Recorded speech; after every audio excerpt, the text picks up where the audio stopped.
The feds are interrogating P. Diddy about all of the victims. They caught him on the surveillance footage changing his whole entire outfit after the Kim Porter situation went down.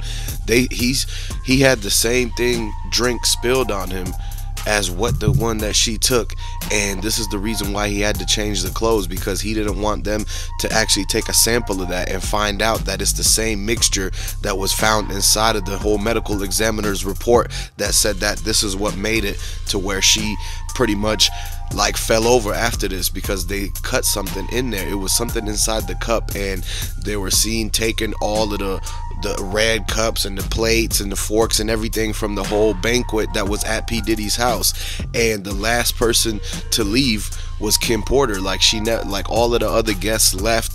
Diddy kicked everybody out for some strange reason. He had Gene Deal shut down the whole party, and then he was trying to do something, and him and Kim Porter got into an argument. This is when he went and pulled out the bottle of the Ciroc and the Ace of Spades, and then he started actually making something. So at that point, this is when Kim Porter, she was trying to get out of there. But in that very situation, man, everything that went down was caught on the security footage, and this is why they're going to come back and get Diddy for everything, man. We want to get justice for Tupac, Kim Porter, Biggie Smalls. If you guys are supporters of them, comment 222, like the video, and subscribe to the channel, because now they have the main priority evidence that's going to lead into some sort of indictment about this whole Diddy situation. Like, this is the first of many, because they still have to get the justice for Tupac. They're still figuring out a lot of the allegations in the lawsuits from Cassie's side, because he had to pay over $30 million, and then there's still $45 million in pending matters that are going on right now with 5 other people that are anonymous. And basically Diddy's trying to stop that from coming to the main like headlines and everything like that, because that's going to basically end it for sure for him like that. Now that Keefe is back in court, and they're actually getting him to like walk back some of the statements and really actually put Diddy on the stand, because the prosecutor's team, they know for a fact that P. Diddy, he had some sort of communication with Keefe about the Tupac situation. They're not just going to write $1 million check and not call the guy that's going to do the hit. And so that's why they found in P. Diddy's phone, Keefe's number was there. The person who told him to look for that specific phone was Keefe, because he said that he had to call an exact number in an exact phone every time that he needed Von Zip to hand the phone over to Diddy, because they were trying to keep it a secret why there wasn't communication like that, especially when it was an East Coast West Coast beef going on. But what's Diddy doing talking to Keefe if they're supposed to be in this sort of like pretty much separation like that? Like, they're not supposed to be talking to each other. And so all of a sudden then they started figuring out that Keefe mentioned Snoop Dogg, and how they obviously know each other because they both from LA and California and everything like that. And he can't be in the scene and in the mix going to all of these Diddy after parties, being in the scene with Suge Knight and everything like that. And they don't know who Snoop Dogg is. Snoop Dogg was really the person who was popular right before Tupac became popular, and that's why a lot of people was looking at Snoop Dogg the way that they was looking at him, because they thought him and Suge Knight had something to do with it. That's why when Tupac thing happened, everybody thought Suge Knight was the one who planned it, but they forgot about the fact that P. Diddy was using Keefe to take out Tupac, because he was going to try to take out Biggie with his own security team the year after.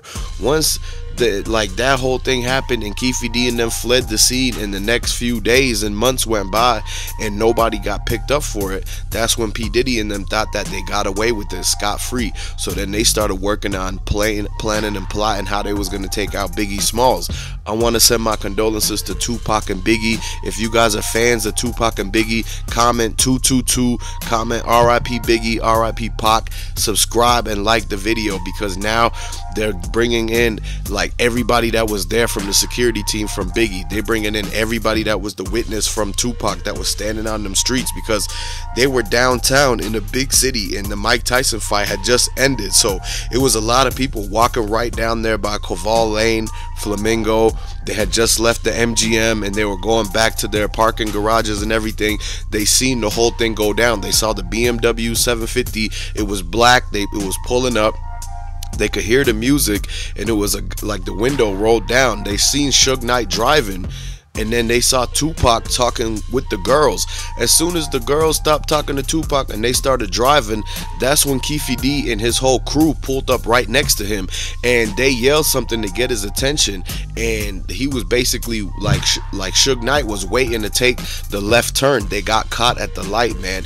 And a lot of people were thinking, why does Sugeknight have Tupac's window down, and why wasn't his window down? Why didn't Sugeknight try to blast back? They both got hit up, and they try to make that U-turn before the whole car stopped and everything.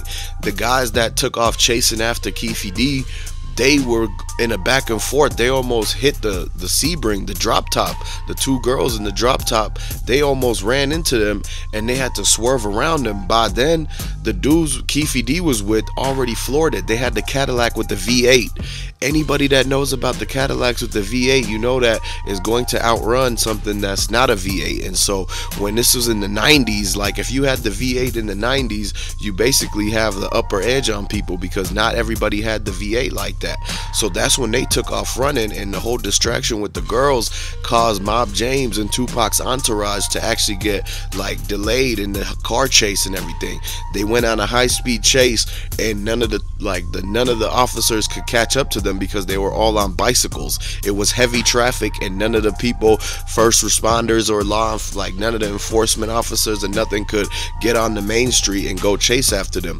By then, they got on the highway and went back to California. This is when Keefe D said that he went and paid for the whole Cadillac to get repainted, because they found holes, shell casings, the scrapes, because they were driving radically and everything. They were trying to get away from that situation, and they had a couple scrapes on it, and they tried to paint it a different tone of color, that way it didn't match up with the security footage. They got the security footage, and they seen that it was 4 occupants inside the vehicle. This is the 4 main people that Keefe D and himself included was in the car with, and all the people except for Keefe D is gone now. And so he's the only one in that car, but he's the one guy who was orchestrating the whole thing. He said he passed the whole the blicky they used back to his nephew. And so once he said that, he threw himself in a whole loop of having to come back in and get raided and indicted again, because he was talking about that in the interview, and he left that out of the proffer agreement. So all the investigators, they came pulled back up on Keefe D because they knew he had more information on the people that did it, and they were trying to solve the Tupac case. It's been 27 years going on, now it's 28 years. That's too long, and now they have some big reward. If they solve the Tupac case, all of them people, they're gonna get a raise, they're gonna get $1 million bonus and everything. The $1 million that Keefe D was gonna get is now going to go to the people who are going to solve the Pac case, because they pretty much put the bounty out on P. Diddy's head, saying that anything that he did is going to come back to light, because what was done in the dark is always going to eventually come out into the light. And this is the situation that's happening with P. Diddy. He tried to sweep everything under the rug. He thought that he was going to get away with the Tupac. Then he did the Biggie.